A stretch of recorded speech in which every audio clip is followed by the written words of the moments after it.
అందరికీ నమస్తే. Spot voice ఈ పేపరు ఇలా చూస్తూ ఉంటే దీనిలో ఒక ఆసక్తికరమైనటువంటి మరొక వార్తను చూడడం జరిగింది. మరి ఏంటి దాని లోపల విశ్లేషణ లోపల కనుక వెళ్ళినట్టయితే, నేటి కార్పొరేషన్ చైర్మన్లే రేపటి ఎమ్మెల్యేలు. అధికార పార్టీలో మొదలైన అలజడి. నియోజకవర్గ పునర్విభజన వేళ చైర్మన్ పదవులకు డిమాండ్. అనివార్యంగా చీలనున్న మంత్రి నియోజకవర్గం.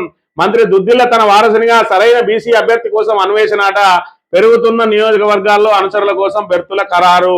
ఇదేంది అసలు? ఈ కార్పొరేషన్ చైర్మన్ ఏంది, దీనికి సంబంధించి మరి బీసీ అభ్యర్థి ఏంది, అసలు దీని కథ ఏంది అని చెప్పి మరి లోపలికి వెళ్ళి ఇదంతా ఒక్కసారి చూద్దామని చెప్పి చూస్తే దీనిలో ఆసక్తి, ఈ వార్త అంతా చదివితే చాలా ఆసక్తికరమైన విషయాలు దీనిలో వెలువడ్డాయి. దీన్ని కూడా మీ ముందుంచాలని చెప్పి మీ ముందుకు తీసుకురావడం జరిగింది. నియోజకవర్గాల పునర్విభజన 2011 జనాభాతో చేపట్టి 2029 ఎన్నికల్లోనే జమిలీ ఎన్నికలు జరగబోతున్నాయనే సంకేతాలు వెలువడుతుండగా పెరుగుతున్న నియోజకవర్గాలపై అధికార పార్టీలో అలజడి మొదలైంది. ఒకవైపు నేటి కార్పొరేషన్ చైర్మన్లే పెరగనున్న నియోజకవర్గాలకు కాబోయే ఎమ్మెల్యే అభ్యర్థులు అన్నట్టుగా ప్రయత్నాలు ముమ్మరమయ్యాయి. ఆశావాహులు పెరుగుతున్న నియోజకవర్గానికి ఎమ్మెల్యే అభ్యర్థి బెర్త్ ఖరారు చేసుకోవడానికి కార్పొరేషన్ చైర్మన్ పదవుల కోసం తీవ్ర ప్రయత్నాలు చేస్తుండగా మరోవైపు ఆయా నియోజకవర్గాల్లో పెరుగుతున్న సీట్లలో తమ అనుచరులకు అవకాశం కల్పించడానికి ఎమ్మెల్యేలు, మంత్రులు సైతం వారిని రేసులో నిలబెట్టే ప్రయత్నాలు మొదలవుతున్నాయి. ఇందులో భాగంగా వారికి కార్పొరేషన్ చైర్మన్ పదవి ఇప్పించడానికి పావులు కదుపుతున్నట్లు వినికిడి. ఇప్పుడు ఏం జరుగుతుంది అని అంటే, మరి ఇక్కడ 2029లో జమిలీ ఎన్నికలు రాబోతా ఉన్నాయి. దీనికి సంబంధించి కేంద్రం నుంచి మనకి సంకేతాలు వెలువడ్డాయి. ఏదైతే 2021 జనాభా మరి లెక్కల ఆధారంగా చేస్తారు, మరి దానికి సంబంధించి ఇప్పుడు ఏదైతే జనగణన జరగబోతుందో దీని ఆధారంగా చేస్తారు. 2029లో జమిలీ ఎన్నికలు రావు అని చెప్పి ఇప్పటి వరకు ఏదైతే అనుకున్నారో, మరి దానికి కౌంటర్ గా ఆల్రెడీ మరి ఇక్కడ కేంద్ర హోంమంత్రి ఏదైతే నిండు పార్లమెంట్ లో ప్రకటన చేయడం జరిగింది. 2011 జనాభాతోనే ముందుకు పోతాం, 2029 జమిలీ ఎన్నికలు చేస్తాం, నియోజకవర్గాల పునర్విభజన చేయబోతా ఉన్నాం అని చెప్పి సూచాయగా ప్రతి రాష్ట్రంలో ఆయా సీట్లు ఎంపీ గానీ ఎమ్మెల్యే గానీ 50% పెరగబోతా ఉన్నాయని అన్నారు. దానిలో భాగంగా మనకు 119 సీట్లలో మరో 60 సీట్లు 50% అంటే 179 నియోజకవర్గాలు కాబోతా ఉన్నాయి. దానిలో భాగంగా మరి ఇక్కడ ఈ పెరగబోయే నియోజకవర్గాలకు అభ్యర్థులకు ఎవరైతే అభ్యర్థులు ఉంటారు వాళ్ళు ఏ విధంగా లైన్ లో ఉండాలి అని అంటే, మరి ఒక లీడర్ అయి ఉండాలి. ఉండాలంటే మరి ఎవరై ఉండాలి? స్టేట్ లో ఏదైనా ఒక పోస్టో, ఆ పోస్టో, ఈ పోస్టో ఉన్న వాళ్ళు గతంలో లీడర్లుగా ఉండేది.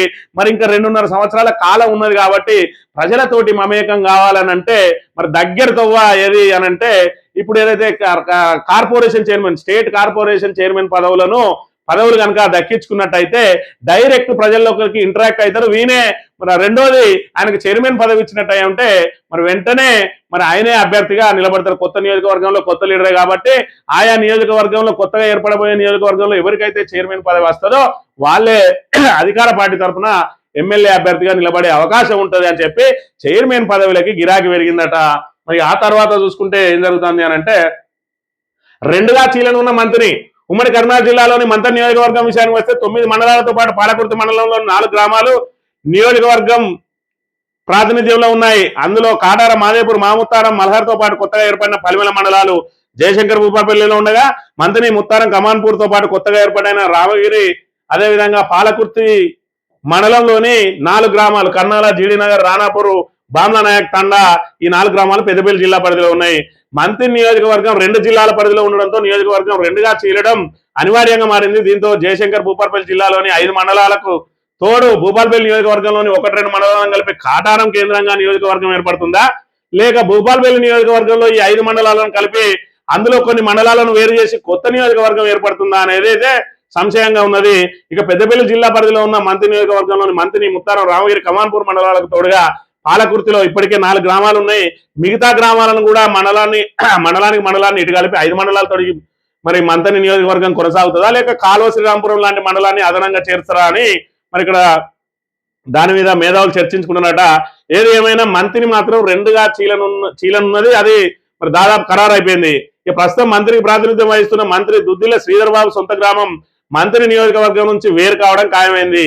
దీంతో దుద్దిల్ల శ్రీధర్ మంత్రి నుంచే పోటీ చేస్తారా, లేక కొత్తగా ఏర్పడిపోయే నియోజకవర్గం నుంచి పోటీ చేస్తారా అనే అంశంపై ఉత్కంఠ నెలకొన్నదట. అసలు ఏం జరుగుతుందంటే, మరి ఇక్కడ నియోజకవర్గాల పునర్విభజన జరగబోతా ఉన్నది. ఇది ఏ విధంగా జరుగుతుంది, మరి ఇక్కడ ఒక్క నియోజకవర్గం ఒకటే జిల్లాలో ఉండాలి. ఇలా పెద్దపల్లిలో ఉన్నటువంటి 3 నియోజకవర్గాలు చూసుకున్నట్టయితే మరి పెద్దపల్లి, అదేవిధంగా రామగుండం రెండు కూడా పెద్దపల్లి జిల్లాలనే ఉన్నాయి. మరి దానిలో పెద్దపల్లి నియోజకవర్గంలో కానీ రామగుండం నియోజకవర్గంలో కానీ వేరే జిల్లా ఏది అంటే మంచిర్యాలకు కానీ ఇంకా పక్క కరీంనగర్ కానీ ఏవి లేవు. మరి ఇక్కడ మంత్రిని చూసుకున్నట్టయితే మంత్రిలో ఇటు 4 మండలాలు, పాలకుర్తిలో 4 గ్రామాలు, మరి ఇవి పెద్దపల్లి జిల్లాలు ఉన్నాయి. అడవికి చూసుకున్నట్టయితే 5 మండలాలు కొత్తగా ఏర్పడ్డ పనిమలతో కలిపి 5 మండలాలు జయశంకర్ భూపాలపల్లి జిల్లాలో ఉన్నాయి. కాబట్టి మరి ఒక జిల్లాలోనే ఉంటది నియోజకవర్గం అని అంటే ఖచ్చితంగా ఇప్పుడు మంత్రిని 2గా చీలబోతా ఉన్నది. జయశంకర్ భూపాలపల్లి జిల్లాకు 5 మండలాలు పోతాయి. మరి ఈ 4 మండలాలు ఇక్కడ ఉంటాయి, ఏది పెద్దపల్లి జిల్లాలో ఉంటాయి. కాబట్టి ఈ మంత్రి నియోజకవర్గానికి సంబంధించి ఈ 4 మండలాలకు తోడు పాలకుర్తిలో ఆల్రెడీ 4 గ్రామాలు ఉన్నాయి కాబట్టి పాలకుర్తి మండలాన్ని ఇటు కలుపుతారా, మరి లేదంటే కాళశ్రీరాంపూర్ను కలుపుతారా, ఈ 2 మండలాలను కూడా కలుపుతారా అనేది మరి ఇక్కడ తేలాల్సి ఉన్నది. ఖచ్చితంగా తేలుతుంది. ఇక ధర్మపురి నియోజకవర్గానికి చూసుకుంటే ఒక్క మండలం ధర్మారం మండలం మరి ఇక్కడ పెద్దపల్లి జిల్లాలో ఉన్నాయి కాబట్టి అది పెద్దపల్లి కాన్స్టిట్యున్సీలో కలిసే అవకాశం ఉన్నది. ఇక్కడ అనివార్యంగా పెద్దపల్లి జిల్లాలో ఒక మరి నియోజకవర్గం పెరగాలి కాబట్టి సుల్తానాబాద్ కేంద్రంగా నియోజకవర్గం పెరుగుతుందని చెప్పి కూడా మరి ఇక్కడ ఏదైతే వార్తలు వినబడతా ఉన్నాయి. ఈ అటువైపు చూసుకున్నట్టయితే మరి అక్కడ మనకు మంత్రి నియోజకవర్గానికి 5 మండలాలు ఉన్నాయి. మరి భూపాలపల్లిలో 1-2 మండలాలను కలిపి కాటారం కేంద్రంగా చేస్తారా, లేదంటే మరి 5 మండలాలను భూపాలపల్లిలో కలిపి భూపాలపల్లిలో ఉన్న మండలాలను మరి వేరే నియోజకవర్గానికి కలిపి మొత్తం అక్కడ ఒక కొత్త నియోజకవర్గం ఏర్పడుతుందా, మరి కాటారమే కొత్త నియోజకవర్గం అవుతుందా, ఇంకేదైతుంది అనేది అక్కడ తేలాల్సి ఉన్నది. ఏది ఏమైనా శ్రీధర్ బాబు ఆయన సొంత గ్రామం మాత్రం కొత్తగా ఏర్పడబోయే నియోజకవర్గంలో ఉంటది కాబట్టి మరి ఆయన ఎక్కడి నుంచి పోటీ చేస్తాడు అనేది ఉత్కంఠగా మారిందట. మరి ఎక్కడి నుంచి పోటీ చేస్తాడు అని అంటే మరి దానికి సంబంధించి ఏం రాసిండు, తన తండ్రి సర్పంచ్ గా రాజకీయ ప్రస్థానం మొదలుపెట్టినట్టు నుంచి నేటి వరకు 10 పర్యాయాలు ఓడినా గెలిచినా దుద్దిల కుటుంబానికి కాటారం మండలం ఆధిక్యం ఇచ్చింది. దీంతో ఆయన కాటారం మండలంతో కూడిన నియోజకవర్గం నుంచే పోటీ చేస్తారని కాంగ్రెస్ కార్యకర్తలు బహిరంగంగా చెప్తా ఉన్నారు. వాళ్ళ తండ్రి గారైనటువంటి దుద్దిల శ్రీబారావు ధన్వారం నుంచి సర్పంచ్ గా తన ప్రస్థానం మొదలుపెట్టిండు. ఆ తర్వాత మరి ఇక్కడ 3 సార్లు ఎలక్ట్ అయిండు, హ్యాట్రిక్. ఆ 3 సార్లు ఎన్నికైన తర్వాత మరి రామరెడ్డి చేతిలో ఓడిపోయింది అంటే 4 సార్లు ఆయన పోటీ చేసిండు. 3 సార్లు గెలిచిండు, 1 సారి ఓడిపోయిండు. అయినా మళ్ళీ ఆ తర్వాత శ్రీధర్ బాబు మరి ఇక్కడ ఎన్నికల్లోకి వచ్చి ఆయన వారసునిగా రాజకీయ అరంగేట్రం చేసిన తర్వాత మరి ఇక్కడ ఆయన కూడా 3 సార్లు గెలిచిన తర్వాత 4వ సారి పుట్టమ్మ చేతిలో ఓడిపోయిండు. మళ్ళా 4వ సారి మళ్ళీ 5వ సారి పోటీ చేసిండు, గెలిచిండు. 6వ సారి పోటీ చేసిండు, గెలిచిండు. ఓవరాల్ గా 6 సార్లు పోటీ చేస్తే 1 సారి ఓడిపోయిండు. అంటే ఈయన 6 సార్లు, ఆయన 4 సార్లు, 10 సార్లు పోటీ చేసినప్పుడు గెలిచినప్పుడు ఓడినప్పుడు కూడా కాటారం మండలంలో వాళ్ళకి ఆధిక్యతనే వచ్చింది.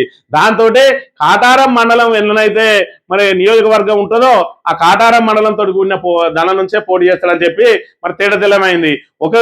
అయితే అటు శ్రీధర్ బాబు పోతే మరి ఇటు ఎవరు అనే దాని మీద ఇప్పుడు మరి ఆల్రెడీ దాని మీద కూడా చర్చ స్టార్ట్ అయిందట. మరి దానికి సంబంధించి మంత్రి వారసులు ఎవరు అని అంటే మంత్రి నియోజకవర్గంపై తన పట్టును కొనసాగించడానికి మంత్రి దుద్దిల శ్రీధర్ బాబు మంత్రిలో తన అర్జునుని ఎమ్మెల్యే అభ్యర్థిగా తీర్చిదిద్దేందుకు ప్రయత్నాలు చేస్తున్నాడట. ప్రత్యర్థి పార్టీలో బలమైన బీసీ అభ్యర్థి ఉండడం, బహుజనవాదం బలంగా వీస్తుండడంతో బీసీ నాయకుడిని తన వారసుడిగా తయారు చేసే పనిలో పడ్డట్టు విశ్వసనీయ సమాచారం. అందులో భాగంగా బలమైన ప్రత్యర్థికి ధీటైన అభ్యర్థిని తయారు చేయాలంటే ప్రస్తుతం అధికారం చేతిలో ఉంది కాబట్టి రాష్ట్ర కార్పొరేషన్ పదవి బీసీ నాయకునికి ఇప్పించి అతన్ని బలమైన నాయకునిగా తీర్చిదిద్దే పనిలో నిమగ్నమైనట్టు కాంగ్రెస్ కార్యకర్తలు చర్చించుకుంటున్నారు. అందులో భాగంగా ఏప్రిల్ మొదటి వారంలో పెద్దపల్లి జిల్లాలో గల మంత్రి నియోజకవర్గంలోని 4 మండలాల నుంచి తన వారసునిగా నిర్ణయించుకున్న వ్యక్తికి రాష్ట్ర కార్పొరేషన్ చైర్మన్ పదవిని కట్టబెట్టబోతున్నాడని పెద్ద ఎత్తున ప్రచారం సాగుతా ఉన్నది.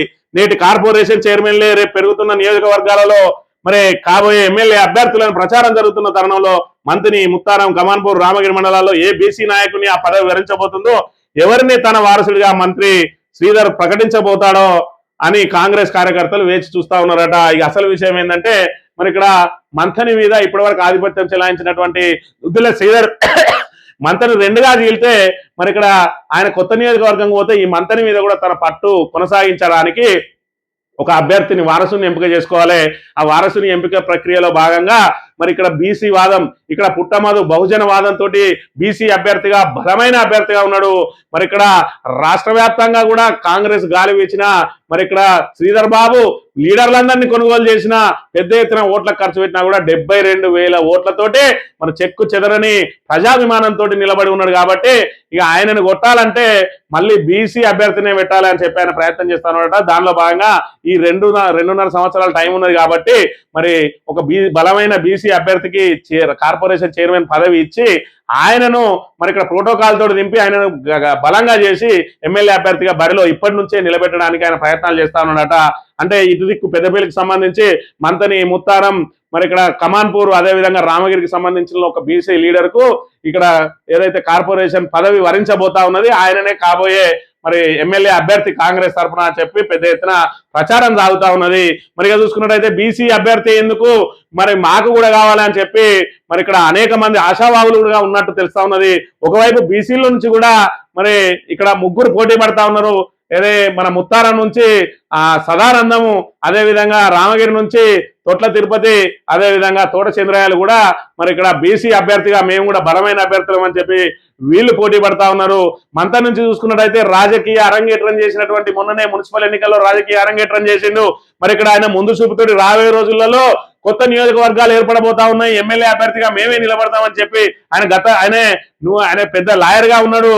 మరి సయేందర్ రెడ్డి మరి నీకు ఈ కౌన్సిలర్ పదవి ఎందుకయ్యా, ఇక్కడ చైర్మన్ కూడా మరి బీసీకి అయింది కదా అని అంటే లేదు రాజకీయంగా ముందుకు ఎదగాలంటే కింద నుంచి స్టార్ట్ చేయాలన్నట. మరి ఆయనకు ఇప్పుడు ఇది అందివచ్చే అవకాశమా? మరి కొత్త నియోజకవర్గాలు పెరుగుతున్న వేళ రెడ్డిగా నాకు అవకాశం ఇవ్వని చెప్పి ఆయన కూడా కోరే అవకాశం ఉన్నదా? దానికోసం మరి ఇప్పుడే కార్పొరేషన్ పదవిపై బీసీలకే కాదు మాకు కావాలని చెప్పి కొట్లాడతాడా? ఆయన కూడా లైన్ లో ఉన్నాడు. మరి ఇక్కడ నుంచి చూసుకున్నట్టయితే కమాన్పూర్ లో సీనియర్ లీడర్లు 2 ఉన్నారు. ఒక ఆయనే మరి ఇక్కడ ఏదైతే ఆ వైశ్య కమ్యూనిటీ నుంచి ఉన్నాడు, ఆయన తండ్రి కాలం నుంచి కూడా వాళ్ళ తల్లిదండ్రులు వాళ్ళ కుటుంబం అంతా కూడా కాంగ్రెస్ విధేయులే. మరి ఆయన ఎంపీపీగా చేసినప్పటికీ కూడా పాపం మధ్యలోనే ఆయన పదవిని ఊడవీకిండు ఏదైతే అవిశ్వాసంతో. అప్పటి నుంచి కూడా ఆయన కాంగ్రెస్ కు విధేయునిగానే ఉన్నాడు, కానీ ఆయన మాత్రం పదవులు ఏమీ లభించలేదు. మరి ఇప్పుడు ఆయన మరి ఇక్కడ ఏదైతే కార్పొరేషన్ పదవి తీసుకొని ఆయన ఎమ్మెల్యే రేస్లో ఉంటాడా?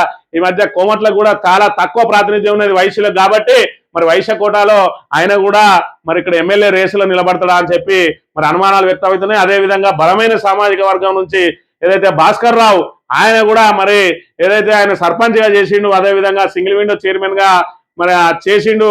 మరి ఇక్కడ ఆయన కూడా ఆశావాహుల లిస్టులో ఉన్నాడట.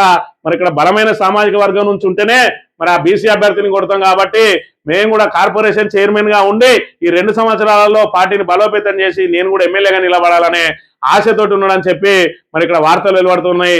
మరి మొత్తంగా మరి ఇంకా ఏదైతే ఈ కార్పొరేషన్ చైర్మన్ల పదవి మరి ఇక్కడ నింపబోతా ఉన్న తరుణంలో మరి ఇప్పుడే ఏదైతే నియోజకవర్గాల సంఖ్య పెరుగుతున్న తరుణంలో కార్పొరేషన్ చైర్మన్ అనేది ఇక్కడ దానికి ఏదైతే ఒక దారిలాగా ఏర్పడబోతా ఉన్నది. రేపటి రోజున మరి ఎమ్మెల్యేగా నిలబడడానికి అర్హతగా భావించబోతా ఉన్నారు కార్పొరేషన్ చైర్మన్ పదవి. మరి ఎమ్మెల్యే అభ్యర్థికి అర్హతగా భావించబోతా ఉన్నారు కాబట్టి కార్పొరేషన్ చైర్మన్ పదవుల కోసం ఇక్కడ అలజడి మొదలైంది అధికార పార్టీలో. కాకపోతే మరి దుద్దిల్ల శ్రీధర్ అవతల కొత్త నియోజకవర్గంలో పోటీ చేయడం మరి ఖాయమవుతూ ఉన్నది కాబట్టి ఇక్కడి నుంచి తన వారసునిగా ఎవరిని ఎంపిక చేయబోతా ఉన్నాడో మరి సూచాయగా ఎవరినైతే కార్పొరేషన్ చైర్మన్ పదవి వరిస్తుందో ఆయనే ఆటోమేటిక్ గా ఆయన వారసునిగా ఉండబోతాడు అని చెప్పి మరి ఇక్కడ విశ్లేషణాత్మకమైనటువంటి కథనాన్ని ప్రచురించింది స్పాట్ వాయిస్. మరి దీన్ని రాబోయే రోజులలో రాజకీయాలు ఎలా ఉండబోతాయో మరి బీసీ అభ్యర్థిని వరిస్తుందా మరి లేదంటే ఇటు కోమటి అటు రెడ్డి ఇటు రావులు కూడా వేచి చూస్తా ఉన్నారు. మరి ఇక్కడ బీసీల నుంచి ఇటు యాదవ కమ్యూనిటీ, అటు ముదిరాజ్ కమ్యూనిటీ, ఇటు కాపు కమ్యూనిటీ, మరి ఈ మూడు కమ్యూనిటీలు కూడా ఎదురు చూస్తా ఉన్నాయి. మొత్తంగా ఎవరిని ఈ పదవి వరించబోతా ఉన్నదో, ఎవరు మరి ఆ రేపటి రోజున ఎమ్మెల్యే బెర్త్కు మరి ఇక్కడ ఈ దారిని సుగమం చేసుకోబోతా ఉన్నారో వేచి చూడాలి.